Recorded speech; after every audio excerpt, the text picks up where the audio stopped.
And welcome courtside as we get ready for men's basketball action here at the D3Hoops.com Classic, 8th annual event here at South Point Arena in Las Vegas, Nevada. 2 women's games in the book.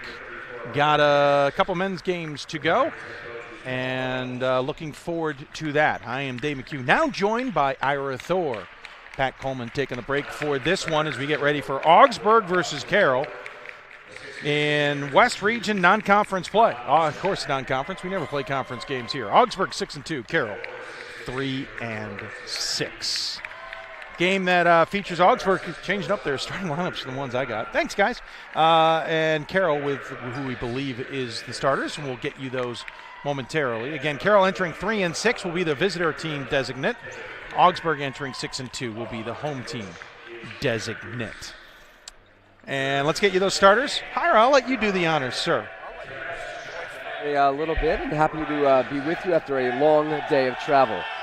For the Augies, coming in at 6-2, of course, the home team on the scoreboard, as you just mentioned. 6'8" senior forward, Colin Olmscheid. You got Nick Zabatki, a 6'6" senior forward.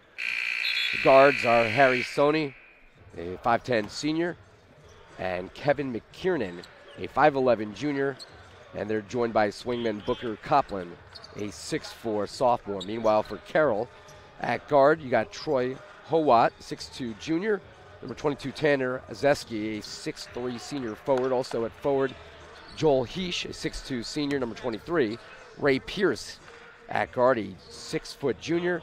And the big man, 6'7" junior forward, Tyler Ingebrigtsen. I think I got that one right here. And I think they're going to want to redo that one, Dave. Yeah, unfortunately that didn't go according to plan, even though we had a really cool angle on it from our GoPro shot. But we are getting ready to continue this one. We'll try it again. Augsburg is in their home whites with maroon colors moving right to left to right, I apologize. Carroll's in there, Carroll orange with white numbers and blue trim going right to left. Carroll wins the opening tip and will begin with possession as we are underway on the men's side of this D3Hoops.com Classic, the third game of 15 total, third of 5 here today in the Augsburg bench. Already happy as a turnover stepping on the line. Yeah, tried to turn the corner there, stepped right on the baseline, early turnover. So Carroll, first possession goes nowhere, and we will get the first possession for Augsburg here. Augsburg coming out of the MIAC, which is a little bit of topsy-turvy this year. It's been dominated for 10, 11 years by St. Thomas, but St. John's playing very well, and Augsburg off to a good start as well. Three-pointer, top of the key, no good. Just missed that one. And here comes Carroll the other direction. Augsburg with more size. You can see the presence down low early. And that's going to be a player control foul. That's a pretty easy call for the officials as Ray Pierce had the right idea but was out of control, plowed into the defender on the pass. Picks up the first foul. We're a minute in, and we have no score. We have our first sub coming into the game, though. Nick Penny for Carroll, the 6'2" sophomore guard from Lake Zurich, Illinois, who has started a lot of games this season, comes in for the first time. Penny had started 9 of the previous 9 games. So he comes off the bench for the first time here today. 0-0 in this one early on. Hope you're enjoying it from the South Point Arena in Las Vegas. First men's game of the entire weekend. Exactly. Of course, you say the same thing. We all say it weekend. Despite this being a Thursday, it kind of is a weekend, but it feels like a weekend tournament every time we're here. Oh, it totally does. Augsburg misses the first shot. And if you saw some of the people that were on the plane with me today and how they were dressed. They're all here for the party, it looked like a weekend. They're all here for the party. Trust me. Not that surprised in any way, shape, or form. We'll talk about this more later, but this is amazingly my first time ever in Vegas, ever. Well, I surprised many by saying I've been in Vegas 8 times, and I've done very little sightseeing. I see a lot of games and not a lot of sights. To see if we could change that tomorrow night. Ball bounces out of bounds as we're still knotted at 0.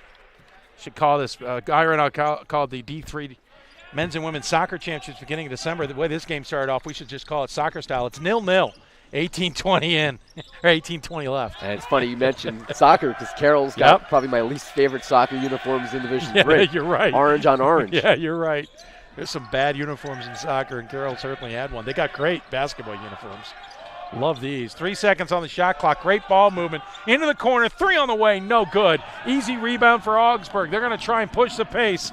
It's Sony. Can't get it to fall. An athletic play, though. Trying in transition to take advantage of Carroll. Shot. Three-pointer on the way. This one is good. And first basket of the game goes to Carroll. And it's Troy Howitt who hits the shot. We got a whistle away. One out of bounds, but a foul nonetheless. New player in the game here for Carroll. Returning, it'll be Ray Pierce, who had just come out a moment ago. That three was all set up by the great ball movement the Pioneers have shown thus far. And at 3-6 on the year, this is kind of a game where they could test themselves. Yeah. That three response as Augsburg gets the return. And it's 3-3, basket made by McKiernan. McKiernan, long three. And a foul away, or on the dribble, but well away from the ball. He's kind of been their fourth option in scoring this year, almost at 10 points a game. So they're led by Olmscheid. I don't have the pronunciations in front of me. So I do, sir, believe it or not. Hopefully I got that one right. But he leads the team at 17.5 per game. But then you got 3 players. Up. No basket for number 52, Tyler Engebreitsen. Just to finish that thought, you have 3 players averaging between 9.5 and 10.5 points a game in Copland, Sabaki, and McKiernan. And Sony's not too far behind at 9 points. So that's a lot of balanced scoring from your starting 5. Brightson, 77% free throw shooter, goes to the line. His first one is up and good. So Carroll with the 1-point lead now. We will reset the timeouts. Remember, difference in the men's and women's game. 6 timeouts on the men's, 4 and 2. If you hear a lot of coughing in the background, folks, the entire crew, except for me, has some kind of ailment. It's a little weird if you know me, because normally I'm the one who's got some kind of ailment. National championship for soccer. I was trying to avoid you like the plague. I was fine. Because I thought you had the plague. I didn't. I was very well there. 2-point lead here for Carroll. Augsburg with possession. But Hoopsville the week before, though, you were suffering. Yeah, I had a little bit of a cold thanks to my daughter. McKiernan with possession. Hands off. Olmsted. Now to Sony. Sony, top of the key, tries to feed inside, does. Shot blocked initially, and Olmsted cannot do anything with it. Carroll picks up possession, then gets it stolen. Picketed by Copeland. Up ahead, basket up, and good. Ties the ball game at 5-5. And Copeland had a couple options there, chose to take it himself on the previous possession. Sony got caught because he got indecisive in midair, thought about shooting, and then passed it down low. Inside. Basket can't fall for Engebreitsen. And here comes Augsburg. Hesitation dribble into the corner by McKiernan. Gets in trouble. They'll swing it outside to Sabaki and around to the near side to Copland. Copland gets the elbow. Kick out. Back to Copland. 3 on the way. No good. Easy rebound for Carroll, and the Pioneers will push it. Well, didn't call travel. I don't think the officials had an angle on whether he had possession. Floor a little bit slippery, though. You hear a lot of squeaking, so it's up to the shoes, I think, as a shot is missed. And here comes Augsburg the other direction. First of 3 men's games here today. Foul inside. It's going to be called on Engebreitsen. And we get a couple subs coming into the game. For Augsburg, it'll be Matt Carrick and Henry Mulligan. Carrick, who has started a number of games this season as well.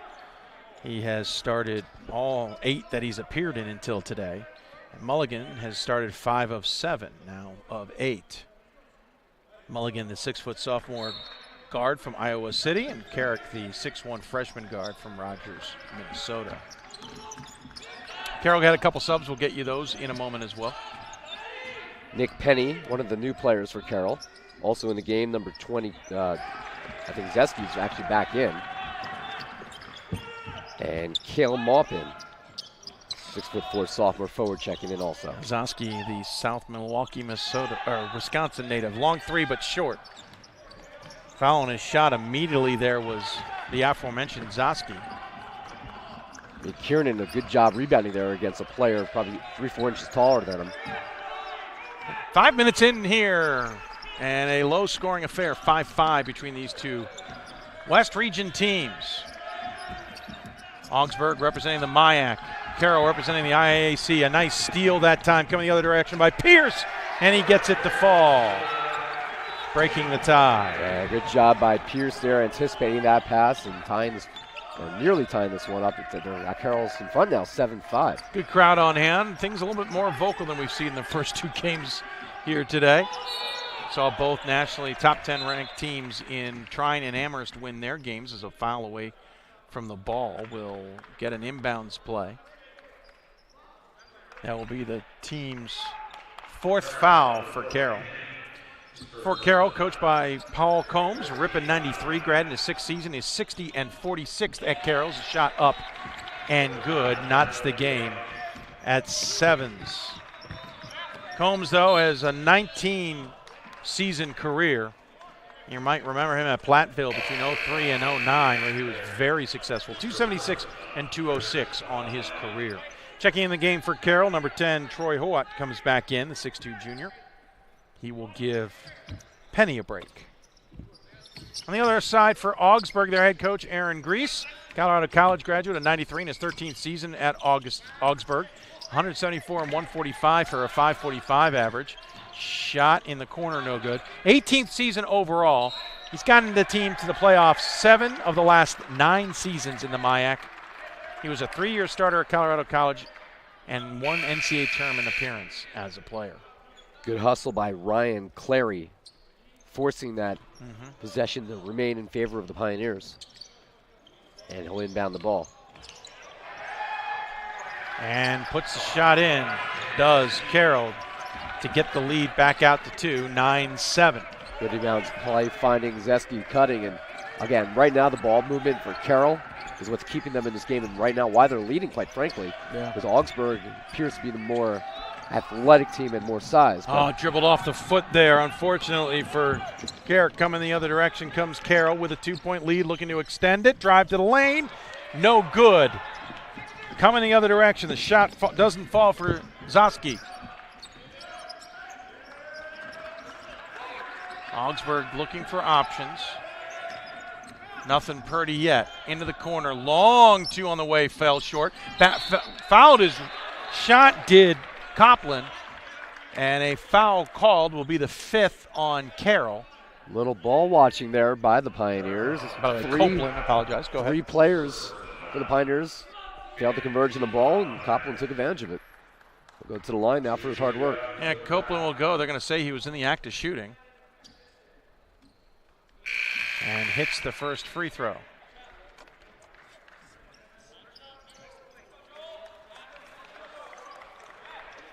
Looking to see if we've got, nope, I was looking for something else there.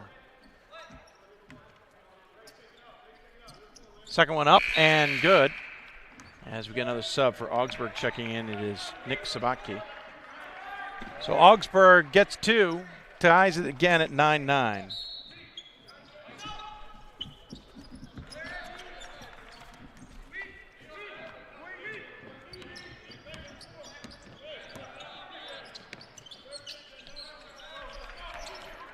Carroll with possession. 13 minutes left here. Tied at 9.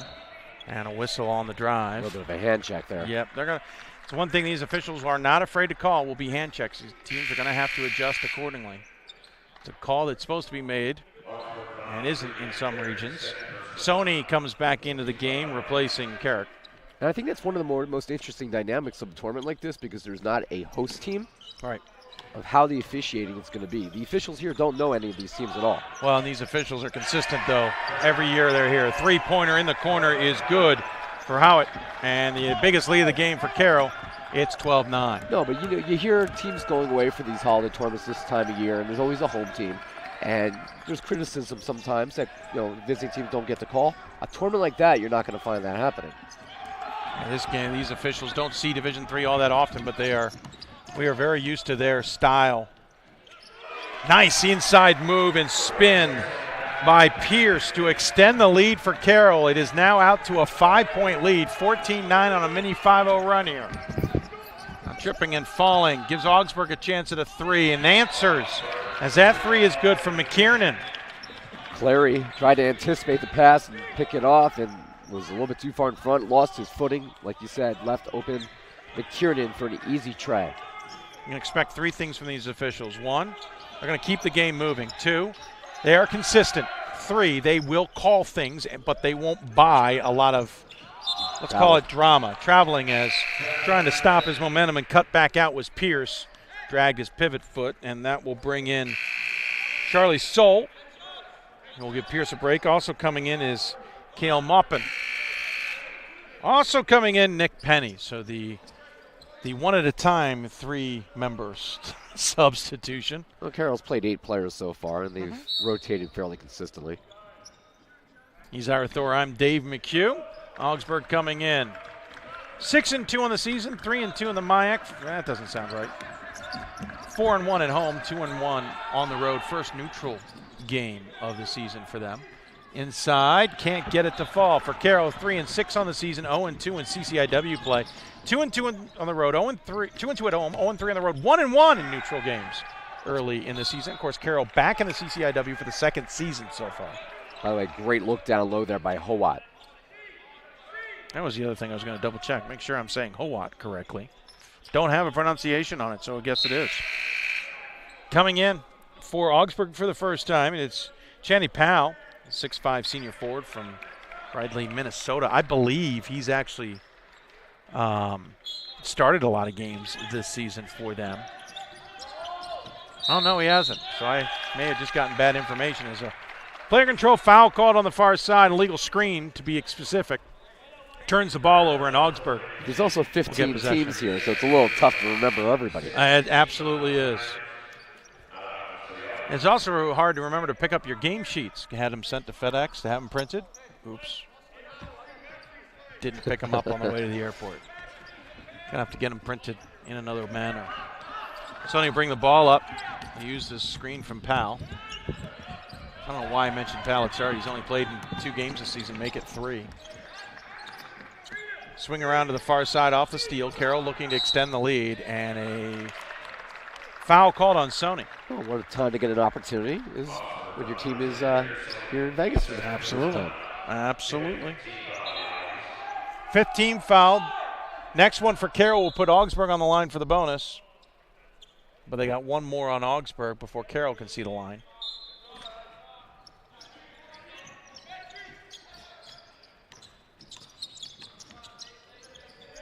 Oh, thought about the 3 to Hoat. Changed his mind. I saw Hoat looking for a traveling violation, by the way, called on Heesh.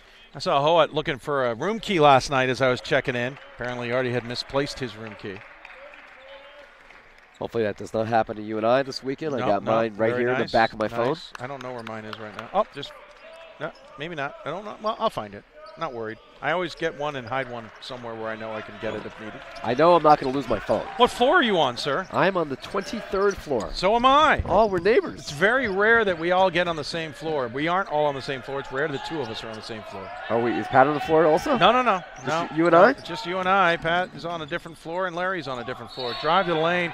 That's going to be a blocking foul. He's inside the arc. So the call will go against Carroll. The shot good from Mulligan. Once again ties the game, and he's got a chance to give Carroll a lead. I believe their first lead of the game. Coming into Carroll is Engebreitsen. Double check we're saying that one correctly. Engebreitsen, correct.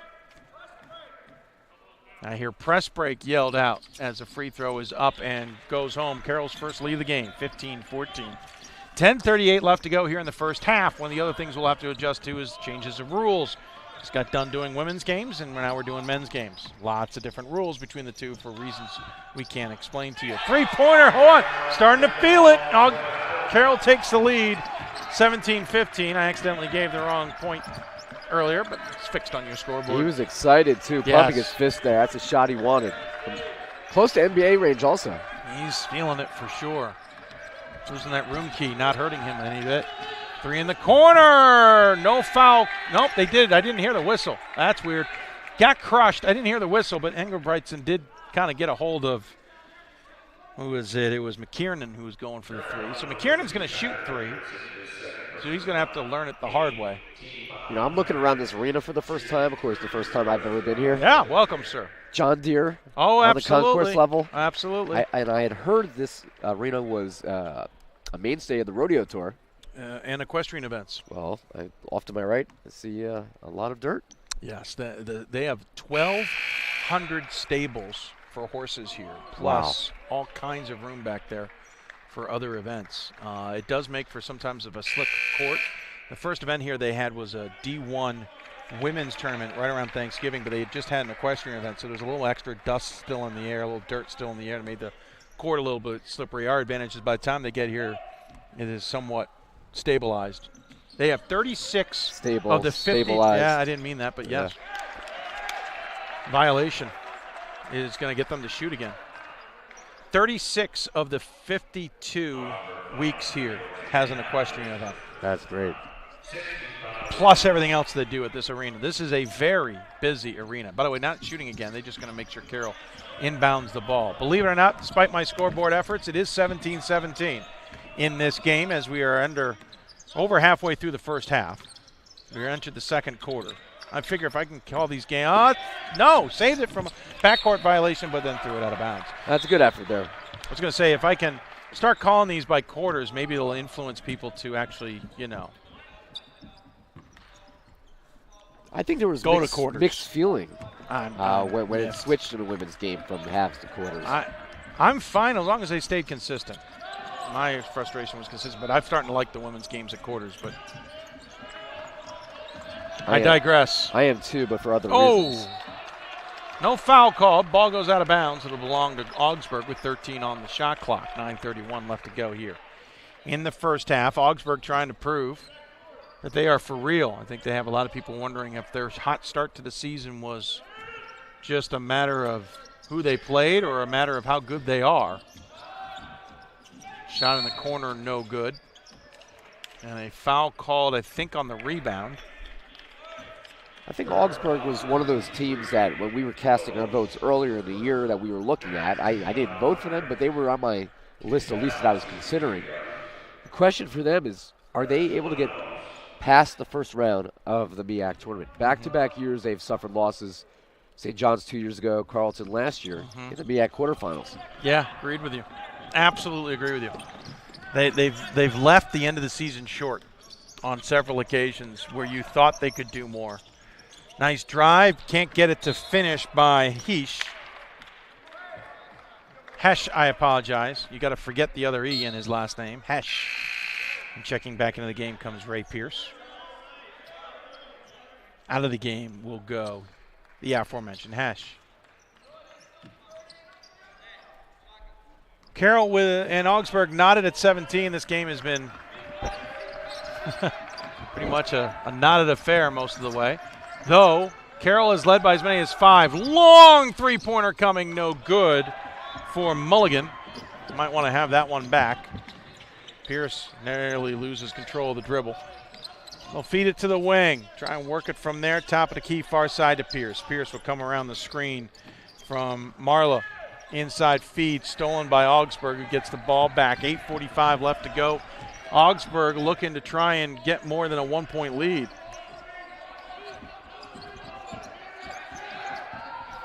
Float side inside to Powell, up and no good. He's got to make that one. Yeah, that's too easy. Ball loose on the court and picked up by Carroll. They're going to use the accelerator here. Augsburg does a terrific job of getting back on defense. Plenty of subs ready for Carroll to come in. No surprise. Ball out of bounds will remain with the Pioneers. Coach Combs. We're waiting for subs. And after a delay, we get the subs. And Carroll with a few new players coming in. For number 20, Alex Hamilton, a 6'6" freshman forward from Heartland, Wisconsin, turns into the game. Howitt returns to the game. Also into the game, Joel Hesh returns, who then picks up the ball. Hesh with possession. Into the wing to Pierce. Pierce trying to look at the block, no options there. Comes back to Pierce. Inside, and his entry pass stolen by Duncan, who's into the game. Carter Duncan, the 6'5" sophomore forward from Chisago City, Minnesota. Then Pierce nearly steals the outlet. Three-pointer from McKiernan, no good. Ball loose. Still bouncing around. We're in trouble. Oh, nice dive to avoid the tables. I want to applaud Mr. Pierce for avoiding the tables and avoiding our broadcast position. Appreciate that. You cannot believe how much. In the meantime, it's a foul called. That would have been a mess. Game 3 already, and we're taken out. We've been taken out almost every year, but I don't need it to happen in Game 3 of 15. That is a well-designed dive for Mr. Pierce, not knowing what the tables were made of to avoid damage himself. Yeah, that's how you avoid injury.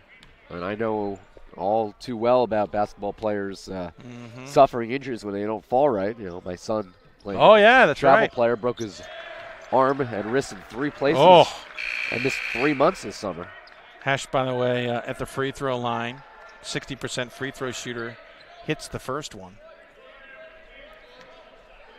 And as soon as he got healthy, the first thing I started teaching was how to fall. How to fall. Yep. You know, I wasn't a very good player, but I was very good at falling. No, you're a former soccer goalie. We all learned how to fall when we were soccer goalies. This is true. 18-17, Carroll the lead here. Augsburg with possession. 7:37 left to go here in the first half. Now at our age, falling's the easy part. It's getting up. It's a little more agreed. challenging. Off the foot. Nope, they're going to say it went off Carroll. Interesting. I thought that came off the foot. As he was trying to spin there, he stuck his hand in. Got it. As off of, I think, Marlowe. Not Marlowe. It was off of Hamilton. Enter the game, Justin Gruber. 5'10" freshman forward from Menominee. I know how to say that, folks. Menominee Falls, Wisconsin.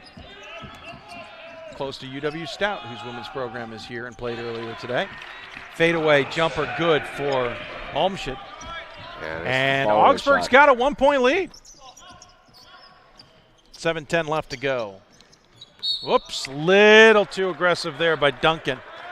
Saw the opportunity, but then crashed into the player in the meantime. It's the 8th team foul, 9 for Carroll. So Augsburg's a foul away by Carroll from a double bonus. But it's still a 1-on-1 situation. Go to the line here for Carroll is Maupin, the Peotone, Illinois native, misses the free throw. Easy for any of us to say. Yeah, I should have known that better.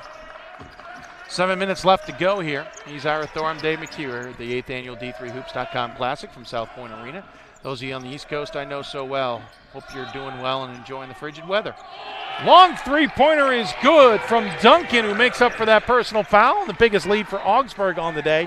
4 points, 6:43 left to go. Carroll quickly responds. Cannot get the running layup to fall by Hesh. Here comes Augsburg. This is big here for Augsburg. Can they take advantage with Howat being out of the game? He's got 9 points. He hasn't missed a shot yet.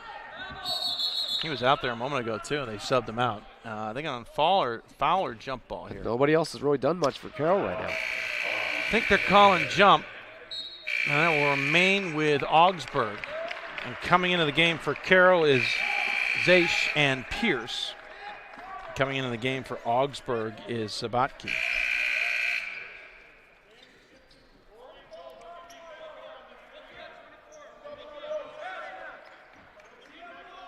You know, in prepping for the tournament, I actually had forgotten that Carroll was just 2 years removed from leaving the MWC. Menominee Falls, by the way, told it's nowhere near Menominee. Okay, got it wrong. Augsburg with the three-pointer. 25, or correction, they gave him a 2, 24-18. That was close to where Stout was located, and I'm just dead wrong. 6:10 left to go. 6-point lead for Augsburg, their biggest of the game, and Carroll, who had more control, starting to flounder. Three-pointer, no good from Zaski. And here comes Augsburg looking to now extend their lead after a slow start. Three-pointer Copen can't get it to foul. Well short, barely grazed iron. Yeah, it just didn't look right. Nice back and forth. Pierce layup. I was expecting more. 24-20, timeout called by Carroll. It'll be a 30-second timeout. Remember, the men's games, 4 fulls and 2 30s for both teams, and Carroll calls their first timeout of the game. That was an impressive-looking backdoor cut there by Pierce. They needed that. They need somebody else other than Troy Howat right now to step up. You know, they were leading, by possession here or there earlier in this game. But Augsburg has, they started to pull away a little bit there. And you're starting to see why they could maybe be that difference in their league this year where, we talked about 2 years in a row, couldn't get out of the quarterfinals. Yeah. For Augsburg to be, considered in that next atmosphere of teams, not only is it good for them to play this tough competition they do here in this tournament, but they have to at least make a run in their own tournament once late February comes around. Augsburg with a bit of a run here has had a lead by 6, but now it's 24-20. 5:41 left to go here in the first half. Have possession, and Carroll's pulling out the full court. Looks like a 1-2-1-1 press, and it will be out of bounds on the near side for Augsburg. 3 seconds expired of the 10 to get it across the timeline. And Howat back into the game here, and he will replace Corey Neese. So Howat, the hot shooter for Carroll, back in. Of course, that full court pressure remains. We're starting to see the Rampo Roadrunners. Oh, yeah. Wander into the arena. Get across the timeline, but the double team gets the steal. Not the best idea to try and dribble between that. European step in. Basket falls for Hesh. I really like that jump stop there by Hesh. Able to kind of cut through 2 defenders. Augsburg's having a little trouble with this. Big size from Carroll on their trap defense. Nice break up ahead. Left-handed layup falls. Good job by Mulligan. He'll go to the line for the old-fashioned three-point play, extending the lead back to 4. Yeah, athletic play there by Mulligan, able to finish. He goes to the line looking for another three-point play. Which interesting is he had a free throw before on the three-point play. Coming into the game, only shooting 40.6% from the line in the year.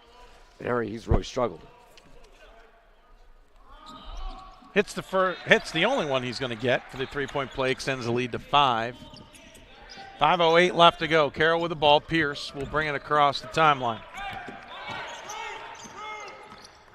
Looking to get back in this in a game they've led by as many as 6. Howat misses his first three-point shot of the game, I think, or his second. That's the first one. He's 3 for 3. Now he's 3 for 4, and Augsburg coming the other direction. Three-pointer on the way. Good. Augsburg feeling it. They are now 4 for 9 from beyond the arc. 30-22 lead, their biggest of the game. And Mulligan missed one from long range from about 30 feet before, not giving up on his skills there. Took another one probably from maybe 26 feet. Yeah. There. Pierce fouled as he goes in. Olmsted picks up the foul. 6'8" senior from Buffalo, Minnesota. We'll send Pierce to the line here to shoot.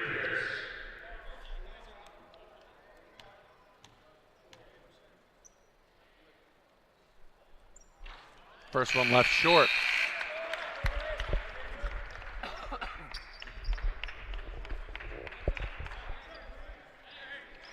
Subs coming in for both teams.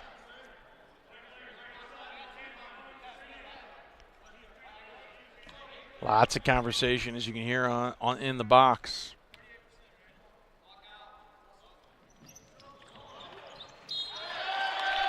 Good one-handed rebound there and forcing the foul. That's Sabatke. No points at the free throw line for Carroll. Pierce coming into the game 8 for 21 from the line.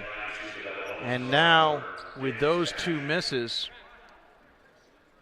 give me a moment here. I'm double there. Pierce. He is now. Those are his first 2, so he's now 8 of 23. Speaking of missing free throws, Sabatke misses his. He's now 8 of 12 on the season. As another set of subs, so we'll try and reset the teams here in a moment.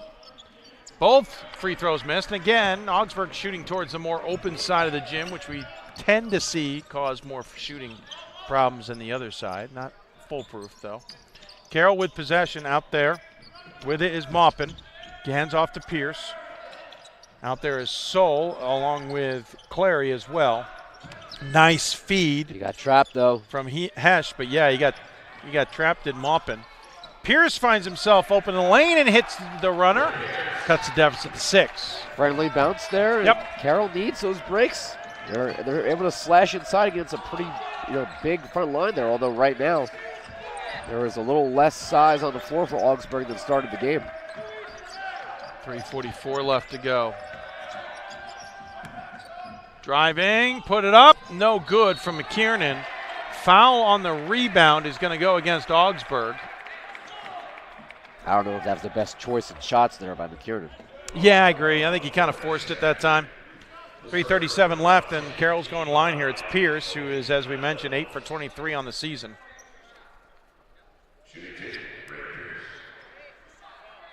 Both teams in the double bonus with 3:37 left to go here. This is game 3 of 5 today and 15 of the tournament. There's that traditional term, I should say event, as Pierce misses the next free throw. 8 of 24. There's a lot of good tournaments around the country this week, but no, there's only one good one. But this is the premier event in Division 3. Really, Ira, there's just one good one. Pierce breaks the snide. He's now 9 of 25 by rattling one home, and Carroll gets it in 1 point, cut it to 5. This is the Super Bowl of holiday week tournaments. Dangerous pass, but it worked out. Augsburg in the corner, driving. Lots of contact, foul called, and Martin Mitchell, the 6'2 sophomore guard from Apple Valley, Minnesota, will go to the line. Yeah, foul called on Hesh. No, correction. Take that back. It was on Charlie Sully. Oh. Who's now in the game, number 33. He was one of those subs that we saw come in. And yep. Soel, actually, is how you say his name. Soel. The Oregon, Wisconsin I did not native. say that so well. I see what you did there. Into the game for Carroll comes Alex Hamilton. Hope you're enjoying the broadcast. Many of you are.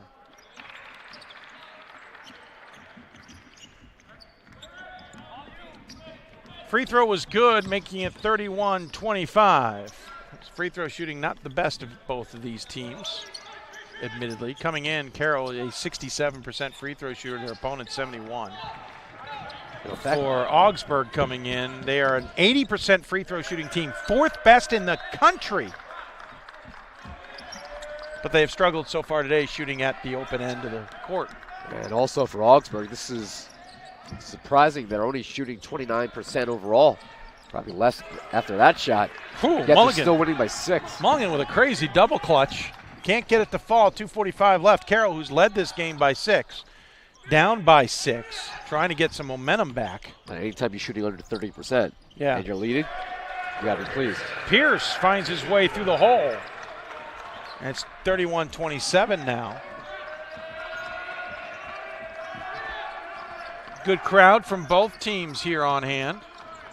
It's a good place to come if you're a fan of a team coming or if you're just a fan of Division III. This is not a bad place to catch a game. Foul called on the drive. Or a show after the game. True. Despite, we're going to have to send some pronunciations over to some individuals. Hesh with the foul. I think they said 3rd personal. Free throw up and good for Mitchell. Extends the lead to 5. We get a couple subs here. Powell coming back into the game for Augsburg. Justin Gruber for Carroll. And Copeland as well for Augsburg returns to the game. Long delay here as Hesh took his time coming off the court. By the way, this is Gruber's first time on the court in this contest. Yes. Freshman at Menominee Falls, Wisconsin. Menominee. Oh. And actually it's his second time on the floor because that's how I got in trouble the first time. I mentioned that it was probably close to Stout, and it's not. He wasn't listed in the stats earlier. Oh, interesting. Okay. 33-27, Augsburg the lead. Carroll will maintain possession after a near steal on the press. Worst position to inbound a ball ever. Very corner where you have no room to operate, but able to do so. Actually, that might be worse on your own offensive possession, to be honest. Not 94 feet away. It's just easy to get trapped there. Absolutely. Or have your teammate you're passing to get trapped. Pierce thought about the three, drives in, gets it blocked. Duncan says no, thank you. Augsburg coming the other direction, less than 2 minutes to play. Duncan only 6'5", but he looks like he plays He's got so a much long bigger. reach. He's got a long reach. Volleyball reach there. Yeah, agreed. Powell pump fake, but shuffled his feet. Doesn't like it, but it's a good call. He shuffled as he pumped. 1:41 left, coming back into the game here for Carroll. It's Joey Archer, the 6'1" junior from West Alice, Wisconsin, or Alice, Wisconsin. I apologize. Wisconsin and Minnesota will give you a test of how to say names correctly. That is for sure, unless you're North Park soccer, just for the record. Carroll on the break, and throwing the ball away was Hamilton. He tried to get cute with the pass, and it missed his intended target. Yeah, he wants that bounce pass back, tried to split two players. Especially on a ball where you're trying to split two different players, you're then asking for your player who's trailing the play to be able to see through that and make the catch. That's why in that situation. And a low one, too. Yeah, especially that. So I think it's so much better there for a chest pass because I agree with you. You're not giving, you're basically stopping all the momentum, number one. And you're threading a pass that can be seen. Trying to thread a pass that can't be seen. You saw what happened. Easy turnover. Augsburg calls a 30-second timeout here with 96 seconds left to go in the first half and possession. With a 6-point lead, would love to extend this. Both teams in the double bonus. Possession arrow favors Carroll. How's my voice holding up? Sounds good so far. But we're early in this, sir. This is day 2 of a 5-day World Tour. I know, you're cray-cray, as they say. This is my third sporting event in Division III this month. I've called it the D3 Cornucopia month. Soccer, football, and basketball, plenty. My second D3 event, and some other action sprinkled in. I did the bowl game yesterday at Yankee Stadium. Yeah, I saw that. Nice feet. Kiss off the glass for Duncan with a beauty little baby hook there. 35-27 now, Augsburg the lead. Starting to put it to Carroll a little bit here. Carroll's going to have to make some adjustments at halftime, kind of what they did in the first half. Begin the first half. The problem was Carroll was just not Augsburg just wasn't awake to start things as we're under a minute left. Now they're awake. Carroll's going to have to make some adjustments. Nice drive. Can't get it to go. I think Copeland may have touched it. You're right. Tried to get the shot off to Soel and finally gets it to fall and picks up the foul. Yeah. That's earning it, sir. Third opportunity. A couple of Augsburg's players actually boxed out each other. Yeah. And allowed an opportunity to develop. And Coach Grease is beside himself on the sideline. Can't believe that, Carroll got that many looks at the basket. It started on a drive by Clary, and then it was just hard work by Soel. And he gets that one to earn. Cuts the deficit to 5. 43 seconds left to go in the first half. Carroll trying to break up the Augsburg momentum. Here comes the double team, and Powell was in place to easily get the outlet. Powell's only averaging about 8 minutes a game. He's getting a lot of time on the court today. You're right, he is. He's only played 2 games up until this point. I think they may have come in the last couple of games, to be honest with you. Combs thought the foot was out of bounds. Now a traveling violation is going to appease Coach Combs because he's going to get the ball back. But now a warning or a technical has been called on Coach Combs. I missed the official. He now comes back to tell the coaching staff, hey, enough. That's the one thing about these officials. They will only take so much out here before they finally shut down a staff. Which, to be honest with you, I appreciate. Well, like you said, consistency. That's all you want in a tournament like this. It wasn't announced. I think it was a warning to the bench.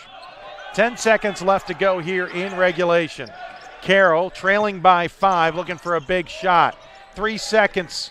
2, feed into the middle. Hesh can't get it to fall, and the buzzer sounds. And that will bring up halftime here. And Augsburg leads Carroll 35-30 at the break. And Ira, interesting start to this. Carroll came out with gusto, had a lot of momentum, looked pretty good, seemed comfortable, had a 6-point lead on Augsburg. Augsburg kind of seemed a little bit beside themselves. Then something snapped, and Augsburg exploded back, and Carroll's now the one who looks like they're on the back foot.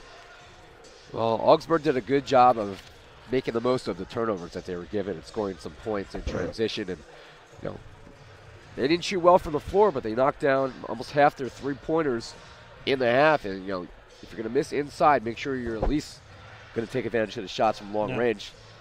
And they've done that so far to a tune of 45%. Going to be interesting in the second half. Uncharacteristic of an Augsburg team to be shooting this slow.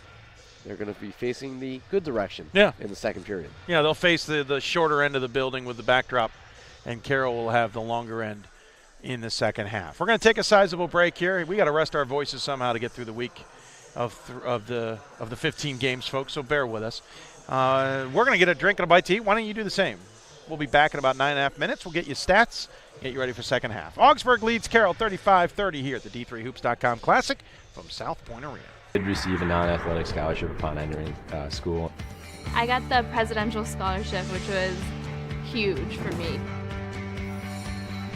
I think there's more opportunities for academic scholarships in Division III. I did receive academic scholarships. Just being involved on campus, being a leader, all those things combined kind of get me recognized. It's a great experience for me.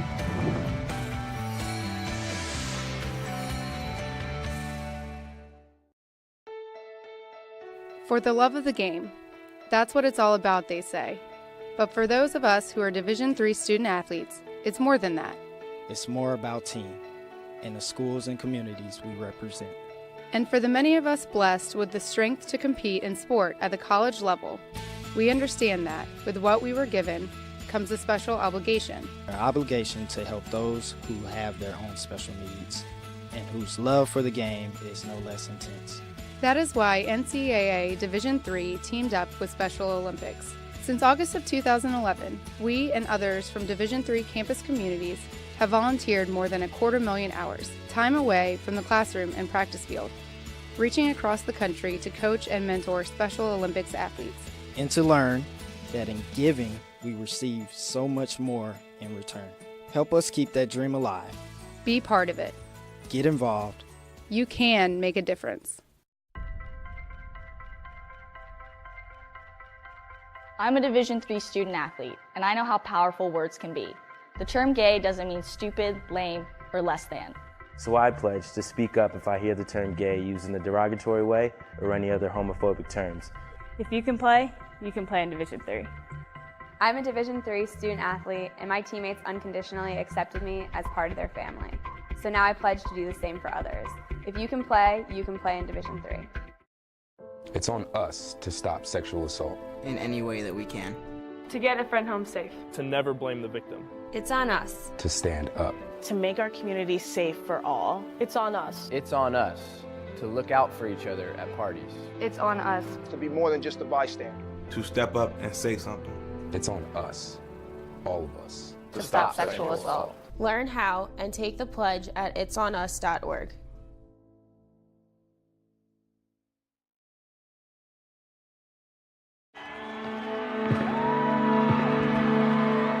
Great moments are born from great opportunity. That's what you have here tonight. That's what you've earned here tonight. This is your time. Now go out there and take it.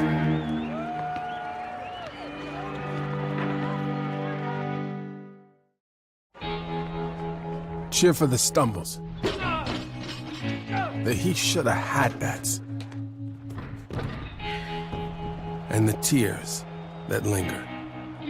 For in those moments, greatness lies. There, you will find the provoked, the determined, the unified. It's in those moments that champions are born. I used to never really talk. ever. I was scared and shy. It was hard to look at people's faces. I was afraid if I said something wrong, everyone would laugh at me. But then I started to play golf with Special Olympics. I made friends and won lots of gold medals. But I learned more than just playing golf. Special Olympics helped me to find my voice.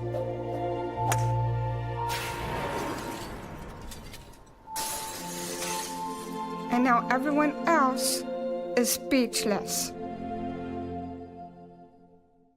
Division III allows you to give yourself to other things. Having that free time allows me to pursue the things that I want to pursue. Division III athletics affords students the opportunity to, engage in the other interests in their campus and in their lives outside of that sport. It allows you to just be able to do everything you want to do. I wouldn't change it for the world.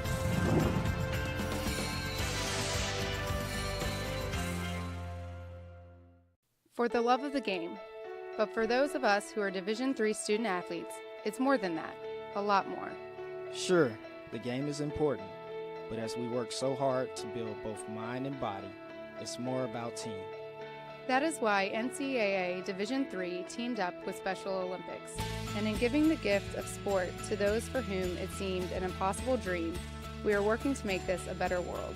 Help us keep that dream alive. You can make a difference. I'm a Division III student athlete, and I know how powerful words can be. The term gay doesn't mean stupid, lame, or less than. So I pledge to speak up if I hear the term gay used in a derogatory way or any other homophobic terms. If you can play in Division III. I'm a Division III student athlete, and my teammates unconditionally accepted me as part of their family. So now I pledge to do the same for others. If you can play in Division III.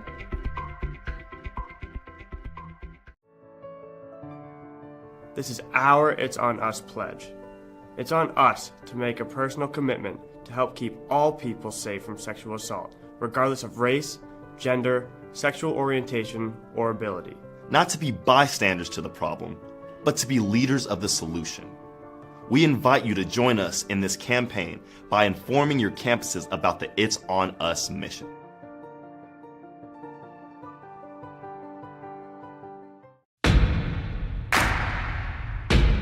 It starts right when you hit the court. You imagine your finest moment. The game-winning shot that gets you to the dance. A monster dunk or no-look pass, and cutting down the net. Sports lets us dream of our own success and prepare us for our finest moments on and off the court.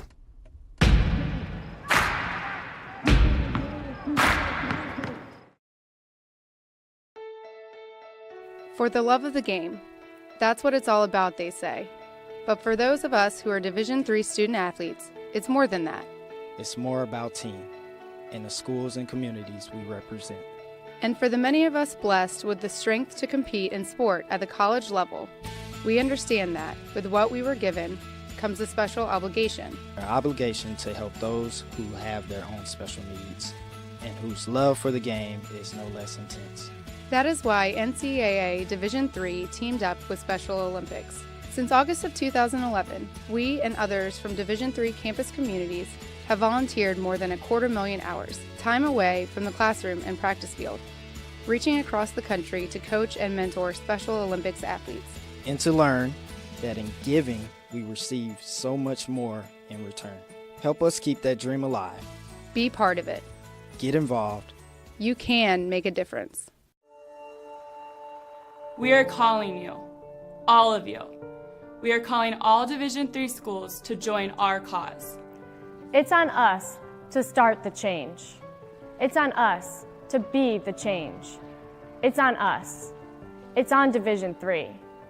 It's on all of us to stop sexual assault.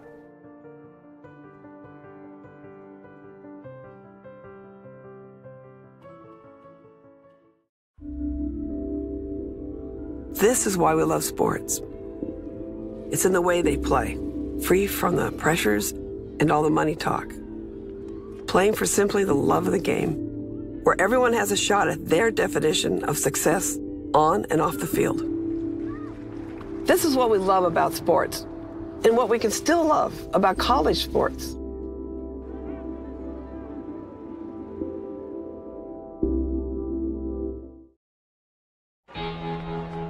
Cheer for the stumbles.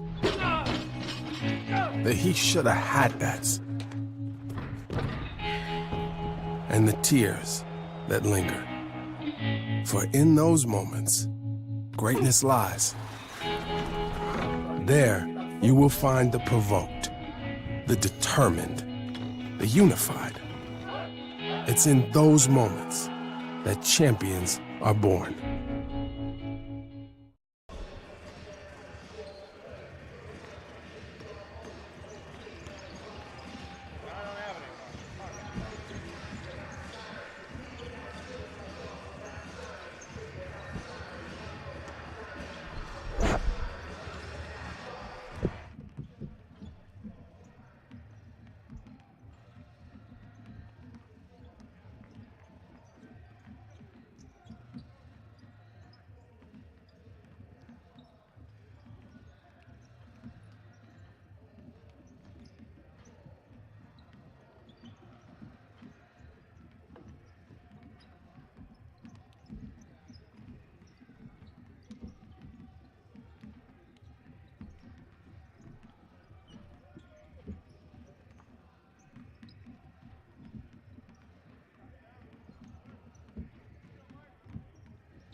Welcome back as we get ready for second half action here at the D3Hoops.com Classic between Carroll and Augsburg in men's basketball action. I'm Dave McHugh. Let's get you stats from the first half of this game that Carroll leads Augsburg leads 35-30. For Carroll, leading team with 11 points is Ray Pierce on 5 of 7 shooting, 1 for 4 from the free throw line with 3 rebounds. Second on the team with 9 points is Troy Hoat, who started the game 3 for 3, all from beyond the arc, and has missed 1 shot. So he's now 3 for 4, all from beyond the arc. 3 points each for Joel Hesch and Charlie Soel. Hesch leads the team with 6 rebounds, 2 points for Tanner Zoski. The team is shooting 11 for 26 from the floor at 42.3%, 3 for 9 from beyond the arc, all those made by Hoat at 33.3%. 5 for 10 from the free throw line, though. That is the story for Carroll. For Augsburg, leading the team with 9 points is Henry Mulligan on 3 of 5 shooting, 1 for 2 from beyond the arc, 2 for 2 from the free throw line. Second on the team with 8 points each, it's Kevin McKiernan and Booker Copeland. McKiernan also leads the team with 4 rebounds. McKiernan shooting 2 of 5 from the floor, 2 of 3 from beyond the arc, and 2 of 3 from the free throw line, while Copeland is 3 of 7, 0 for 2, and 2 for 2 himself, with a team high 3 assists. Also with 5 points, it's Carter Duncan, 3 points for Martin Mitchell, and 2 points for Colin Olmsted. Team is shooting 11 for 28 from the floor, so same amount of shots made, but 2 more misses at 39.3%. They are 4 for 9 from beyond the arc, which is 1 more made 3 than Carroll at 44.4%, and a more improved 9 of 14 at 64.3% from the free throw line. But considering Augsburg's got the 4th best free throw shooting percentage in the country at just over 80%, 64.3 is poor for them. Rebounds are even at 19 apiece. Assists, Carroll has 4 to 10 turnovers. Augsburg 6 and 6 in that category as we get ready for second half action. Of course, coming up, this is the 3rd game of 5 today, as you see the officials huddling, and of course 15 on the day. Later on, after this, we will have number 6 Ramapo taking on number 14 Ohio Wesleyan. That is scheduled for a 4 o'clock Pacific, 7 o'clock Eastern time tip. And we'll wrap things up here on day 1 with UW Stevens Point versus number 13 Wartburg. That game scheduled for 6 p.m.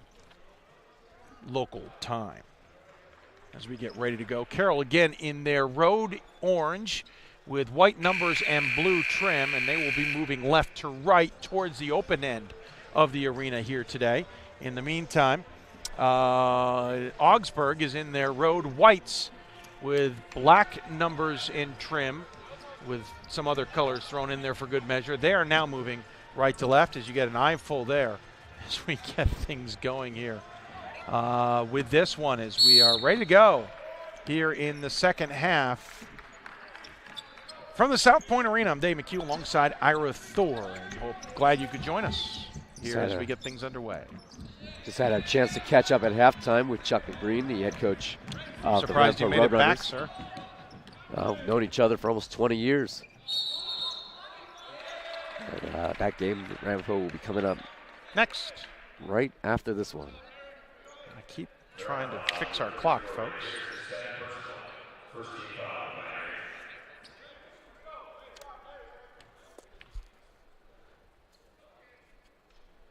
Shot up on the early free throw here for Augsburg. No good.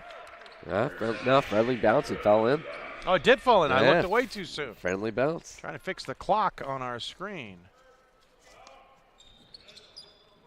For some reason, it doesn't want us to fix it. We will try and get it off and put it back on and whatever. Yeah, second time around. Did not get the bounce he wanted.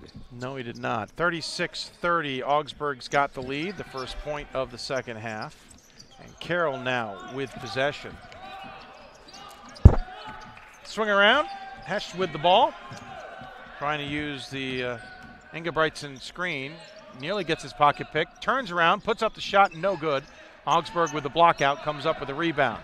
McKiernan with the dribble. Cross timeline will set things up, and we'll hand it off to Sony. You know, it's interesting, first time I'm here looking at the backdrop on this side of the arena. It reminds me a little bit of the Salem Civic Center, the way that they've had it set up. Yeah, somewhat. Salem's actually a little further back, believe it or not. Shot up and good on the rebound by Copeland. And Augsburg has extended its lead out to 8. Biggest lead of the game for them, 38-30. As Carroll has a couple subs ready to come in. Pierce drives the baseline, kick out to the near wing. Got it into the hands of Zoski. Three-pointer, though, on the far wing, no good. And Carroll now dealing with what we always perceive as a tougher side of the arena to shoot on.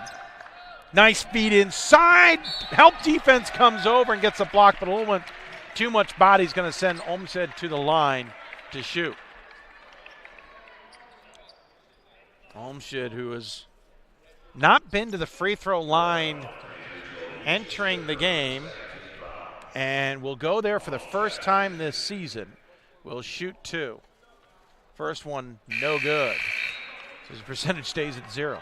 Talking to Don Stoner, one of the Don, hello, sir. Fine SIDs in the country, and we were talking a little bit about Olmsted. He says that he's a little undersized for a center at 6'8", but he's probably the best big man in the MEAC this year.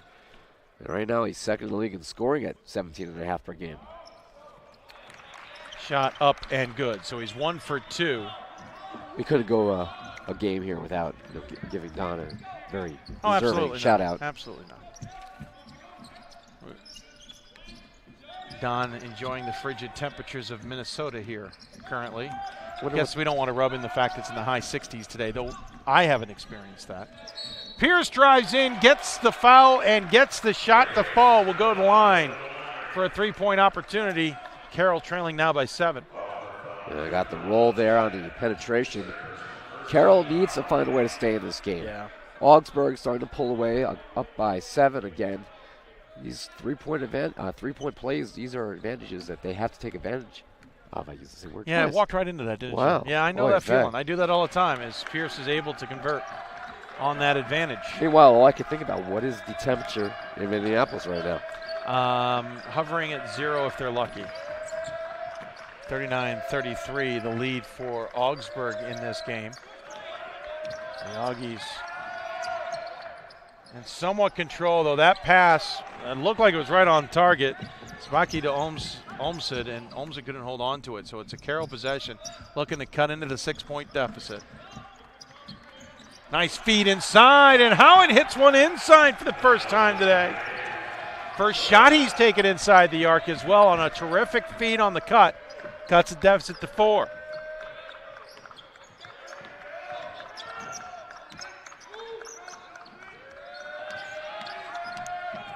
Drive to the baseline, shot on the way. Back iron no good for Sabaki.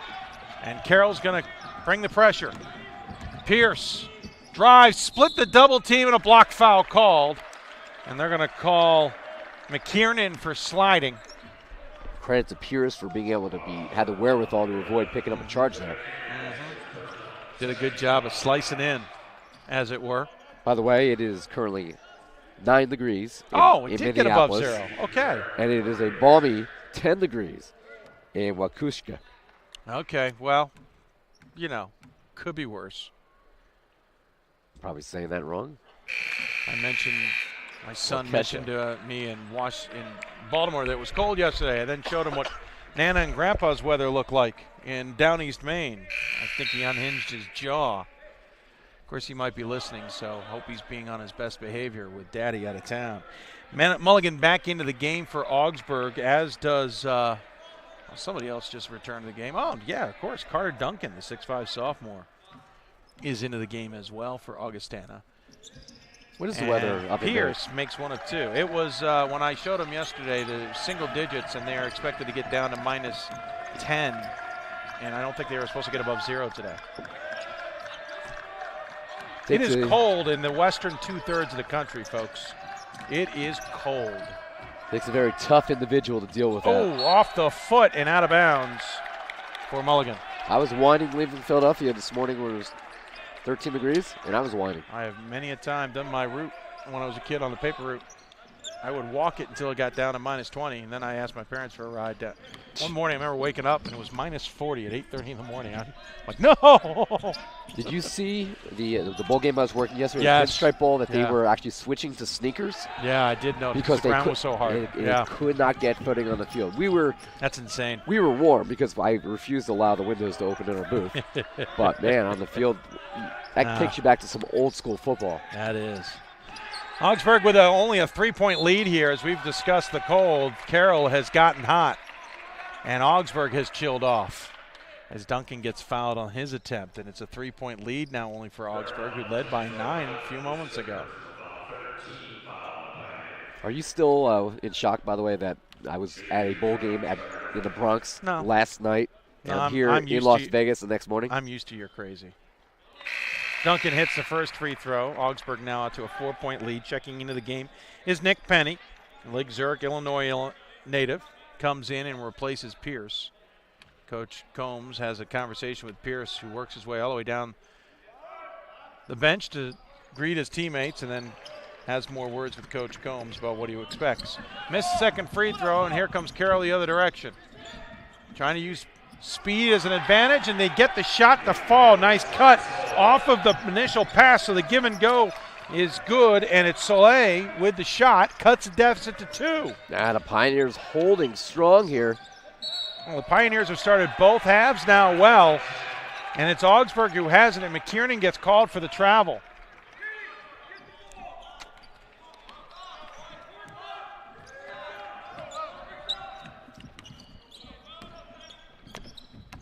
So Carroll with possession.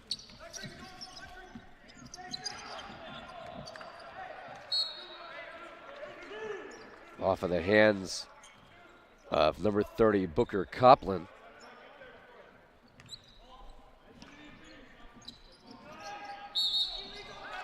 And again, a legal screen called. So Carroll's chance to tie the game is thwarted by the officials. I mentioned Copland. He's a transfer from UW River Falls, as he was part of that NCAA team a year ago. 15 and a half minutes left to go in this one. McKiernan forces the issue, can't get it to fall, and here comes Carroll with another opportunity to tie. Good strong rebound by Maupin. They need him now to be a presence inside for them to have a chance to rally in this game. Need something to counter the big man for Augsburg. Into the corner. There's Gruber with it. Now he finds, well, they try to get inside. They finally do. Not sure how that ended up in the hands of Maupin, but he gets it to hit. And despite my efforts on the scoreboard, we are tied at 40, folks. Well, I just said we need Maupin, if you're a Carroll fan, to kind of be that difference maker, and he's starting to become that. Not sure how that ball got in there, because Duncan had it stolen. They're going to call a tip. That's why no travel. Drive by Copland. Blocking foul. Basket will count, and Augsburg regains the lead 42-40.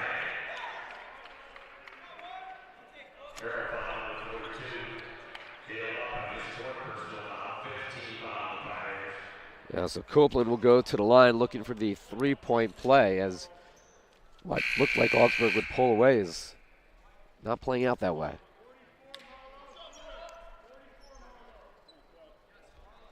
So Copeland goes to the line here. Copeland coming into the game, just 2 for 2 from the free throw line. He has been there far more often here today than he has been all season. And rattles out on off. He's 2 for 2 at halftime and hits that one, or missed that one. So missed the three-point opportunity. Carroll then misses another opportunity inside to tie it. Missing the shot was Marlowe. But he got the own rebound. Yeah, good job of fighting for the rebound to be sure. That's a tough shot there rebound. By Howat trying the baseline jumper in traffic. Nice crossover dribble, nice up and under, but can't get it to fall by Mulligan. Mulligan, nice job on that one. He just didn't put enough gas on the ball when it came out of his hands. 14 minutes left to go here. Augsburg clinging to a 2-point lead. Carroll, again, like they did the first half, coming out strong to start the half. Long three, no good at the top of the key. Picked up by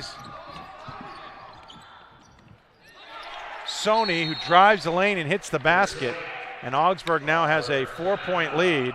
And Augsburg wants to talk it over. I believe it's their timeout. They will take a full timeout. You know what? Why don't we take one as well? You're watching the Division D3Hoops.com Classic from South Point Arena. I used to never really talk. Ever.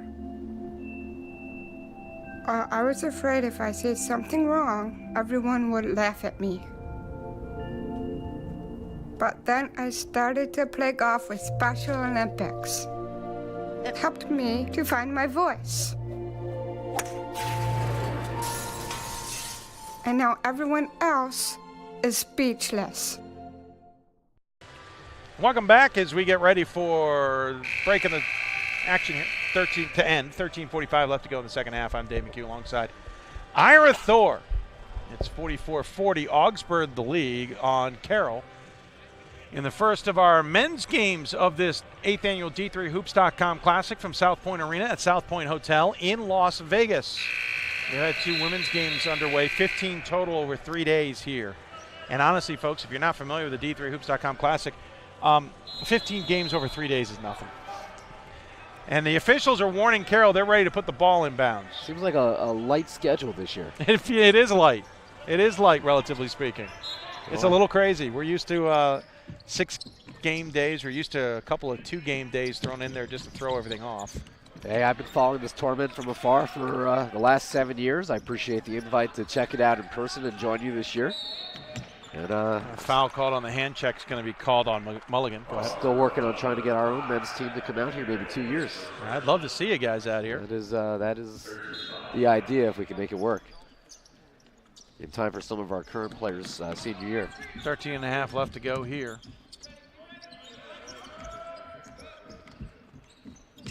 Oh, try to reverse. Got stolen ball, ends up in the hands of Marlowe, who gets it to fall, cuts the deficit to within 2, and I just hope there isn't an assist on that one because that was unintended. Well, what a time for Marlowe's first basket of the game. Second, sir. He hit one just a moment ago. So the stats a little behind. That's interesting. Maybe they gave it to somebody else.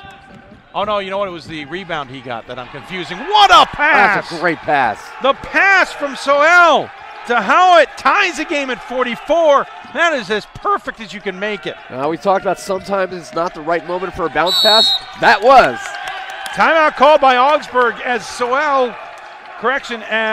Sony got caught in the worst place possible, and they call a 30-second timeout. That was just beautiful vision there by Sewell. Yeah. To be able to see a player cutting and make such a precise pass on a dime. I didn't think it was going to get there. I really didn't think it was going to get there, and it somehow found a hole. I don't know if the Pioneers can find a way to upset Augsburg today. This would be considered an upset, I think most people would believe. That could be a defining moment in this contest. Well, nothing against Carroll. I would chalk that up as an upset. Augsburg is good this year. Carroll's a little bit off. But the IAC is going to be tough, and if Carroll gets this win, it wakes up the IAC that there's another team who's going to be in the mix. Can you imagine how tough that league's going to be this year if Carroll also is a factor? Oh, that league's already going to be tough. Again, only their third year as a member of the league. Correction, second year. I said IAC. I apologize. They're in the CCIW. I apologize. There's too many abbreviations. And I said they were both in the West region, which is incorrect because Carroll's now in the Central. That's a long two, foot on the line. Shot good, though. Good coming out of the timeout by Augsburg to get a basket to fall, 46-44. And Copeland, that was a big shot for the Augies.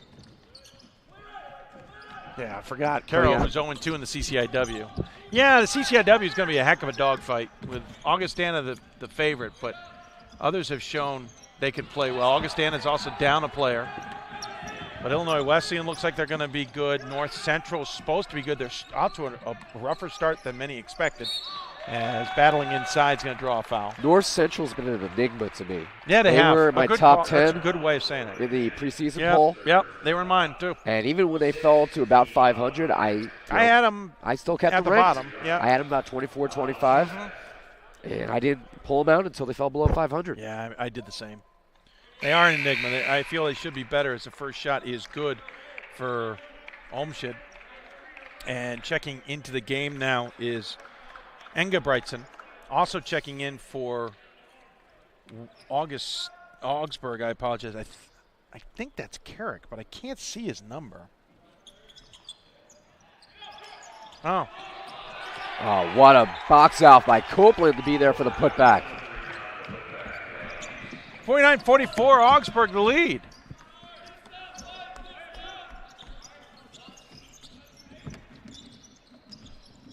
Feed and no, foul called.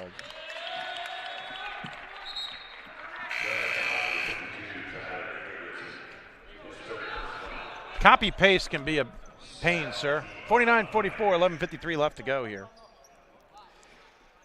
Dave and I off mic just talking about we misread a couple stat lines, and copy paste sometimes is not your friend. That is not your friend. You know what will be my friend between games of this contest? This is the next game. Dayquil. There you go, sir. Enjoy that. Some delay here. There's a player down in the corner over here. Oh, we totally missed it. Pierce is down to the right with a lower leg injury. You can't like see it's his it. left ankle. I'm going to show you our wide angle view. It's all the way to the right-hand corner. You can't see very well, but he has now worked his way off, and Coach Combs has indicated that they are good to go, though he's going to have to get further off the court for them to He's very officials gingerly slid himself off the court. Now, the court here is very slightly raised, not as much as you would see. Yeah, no, about 3-4 inches, 3 inches. Yeah, I mean, nothing as dramatic as you see in the NCAA D1 tournament. Heck no. But it's enough where, especially if he's hurt, he's not going to walk off here. Carrick is the individual, and they're looking at his calf, it appears. So hopefully it's just a cramp. Carrick shooting the free throws. Sank the first one to make it 50-49.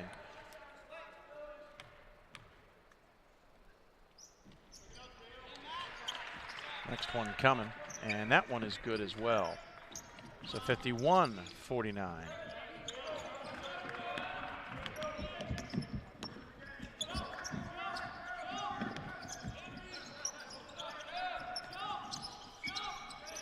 Feed inside.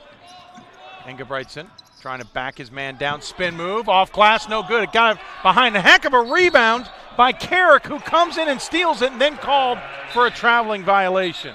What about the defense, though, in that play by Olmscheid? Try to prevent the weak side layup there. A strong move by Ingebrigtsen. 11:30 left to go here. Augsburg with a tenuous 7-point lead in a game that's been tied in the second half. They need and a basket. Foul on the drive. Augie's on a 7-0 run since that timeout.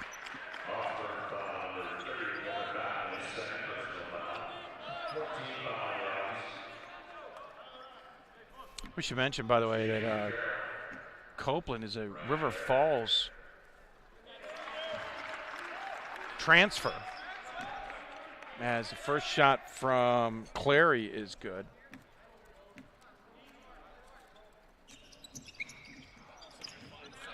Yeah, and a rebound there by Carrick.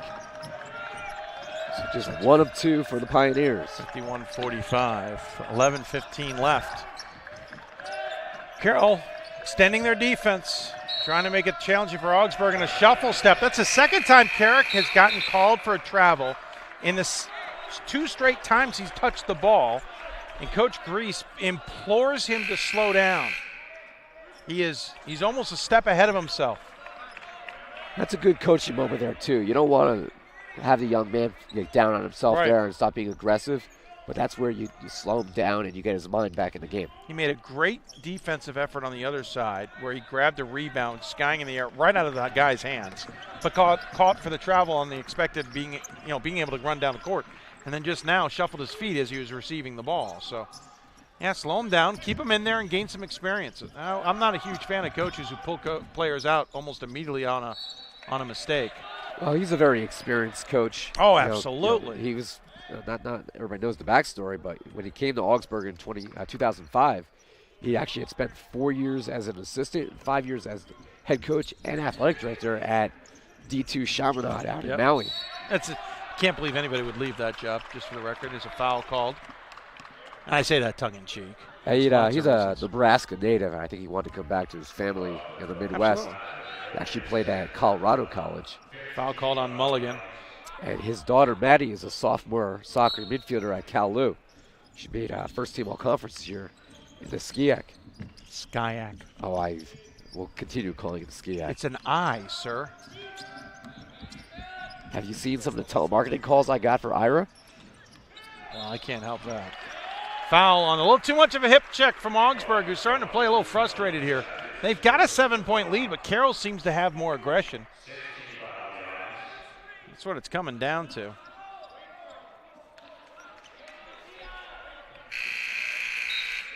Well, the next one, they'll be in the bonus. Carroll already has 7 fouls. There'll be a lot of shooting for the final 10 minutes of this game. Absolutely. Ball tipped out of bounds. That's why I like the quarters. Is fouls reset? Yes. That is one of the biggest reasons I like quarters. I have other reasons I like quarters when you have a team that is struggling. Yeah, well, my alma mater is fighting you for who's going to win last. Well, I use the quarter system as a way to entertain myself. There you go. Shot up and good. Carroll will not go away. Augsburg's got a battle in their hands. The Pioneers will not relent. Trail by 4, 10-13 left. McKiernan with the ball. Carroll extending that defense. Shot, fadeaway, good from Sabaki. Augsburg's finding its options. I apologize, folks. Just realized we're on the wrong camera shot. Now that happens once in a while. Trying to do too much on one production computer. I apologize to you wondering why we're watching the game in the fisheye view. That's a cool view, though. Yeah, it can be. It can be. You can see both baskets. So you can see the whole game. We're not leaving anything out. It's just an awkward way of watching. So we gave you, it's like football going to the Sky Cam. It's not Sky Cam, no. Yeah, from the blimp, yeah. Shoot it from the blimp. 9:32 left. Oh, if there's a power outage, at least the blimp will give you a shot. And checking in for Augsburg, Mitchell returns the game along with Sony, and they will give Mulligan and McKiernan a break. 53-47. Augsburg, if you're watching this, Carroll's been the aggressor. Augsburg's got a lead that just doesn't feel like they should have. Up 6 right now. It's coming down to they've just hit a couple more shots. As the free throw is good and cuts the deficit to 8 here. Augsburg getting Sony back in the game. They need more production out of him. He's only played 14 minutes so far. 2 shots, made 1. No assists. Need a little bit more out of him if you're going to be victorious today. And he's got the ball in his hands. Missed the free throw, so we stay at a 5-point lead here.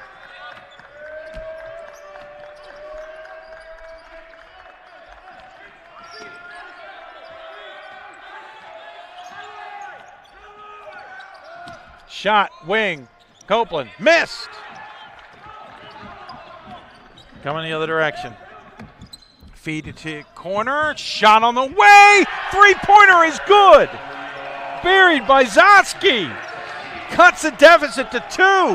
Zoski had the rebound, comes down the floor, sets his feet, a strong-looking shot, and it looked good from the second it left his hands. Entire Carroll team on its feet on the bench. Non-call there. Yeah, Copeland didn't get the call. Coach Grease doesn't understand why. Into the corner. Changes his mind. They'll swing it to the far corner. 3 on the way. Front iron, no good. 8:30 left to go. Coach Grease implores his team to slow it down. Can't blame him.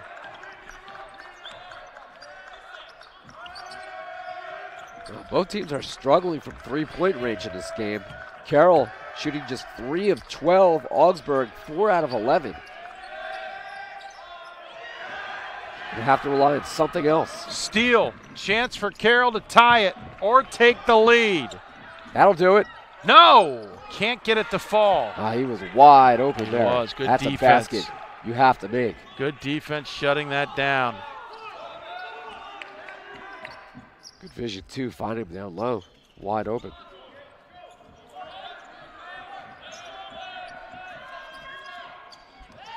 Can't get it to fall by Ingebrigtsen. The guy's on a rebound. 3-pointer! No good, back iron. And finally, Augsburg brings that offensive effort to a close. 7.5 minutes left in a 2-point lead.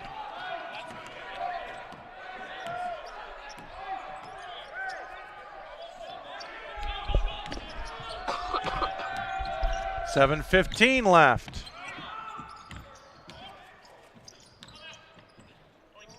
Somehow, Copeland's wide open and hits the runner. I don't know how, after all that, he ended up wide open. But he did. And timeout called. Coach Combs frustrated despite the fact his team has fought back. They will call a 30-second timeout, so we'll keep it here.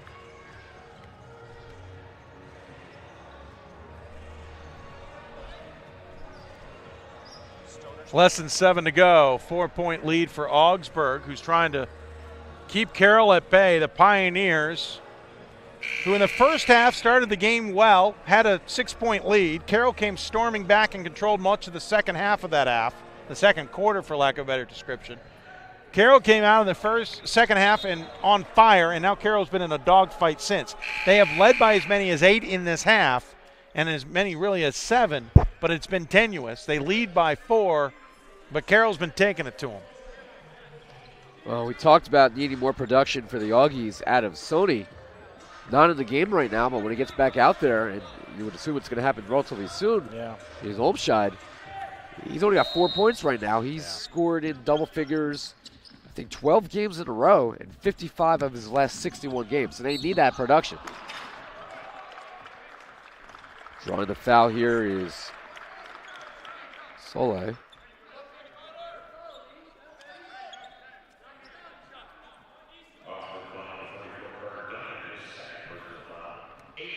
Going line to shoot here. Basket is still moving, but he makes it anyway. Oh, now it becomes one of those carnival games. We're at the Minnesota State Fair, or are we at the Wisconsin State Fair? Yeah, you hit the shot in the moving basket, you win a 6-foot plush teddy bear. There you go. You have to check it on the flight home.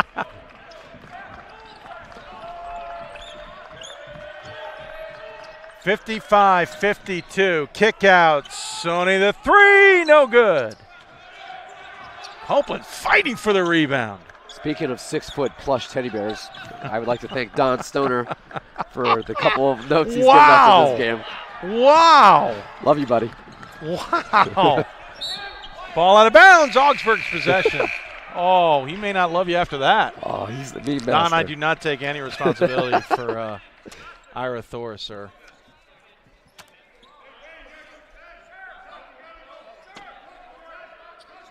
Plenty of conversations going on as Augsburg will inbound the ball with 6.5 to go in this one. Ooh, thought about the three. Deflected the pass. Did Pierce, who's nice to see back into the game after suffering that cramp. That's what happens sometimes when you don't take that first shot, when you have the look. I don't know what Inga Brightson was doing there. He looked at was the more awkward post move I have seen in a while. Slow motion. As exiting the game will go Carrick, and back in the game comes McKiernan. It's just, maybe it was slow-mo. I don't know. He tried to split the defense in the slowest possible way, and the ball got punched out of bounds by Sony. Howard, who's had a quiet second half.